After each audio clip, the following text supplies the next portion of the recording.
Sio wengine, Mungu asitupe kwanza hela nyingi, atupe kwanza akili timamu. Kwa sababu akitupa hela kabla ya akili timamu aseme, kuna watu mtateseka. Yaani maskini mbwa mtateseka sana. Sasa kwa mfano, ngoja nikupe mfano mfupi.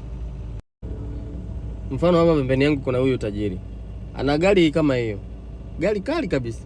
Kaweka tinted. Kuna kioo moja kaacha lakini kaweka tinted. Unakuta haya mfano wa magari kama hayo, yani mtu una V8 una magari kama huu wa milioni 100, 150, 200 unaweka tinted. Yaani mimi ninunue gari kama hiyo naweka tinted, namuogopa nani?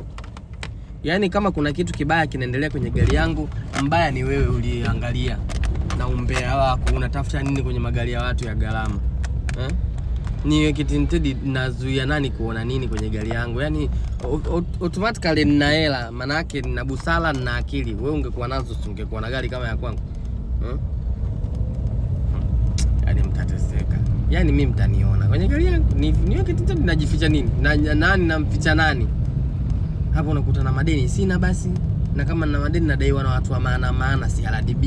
Sidaiwe na nyinyi washenzi. Mungu kama alijua hivi.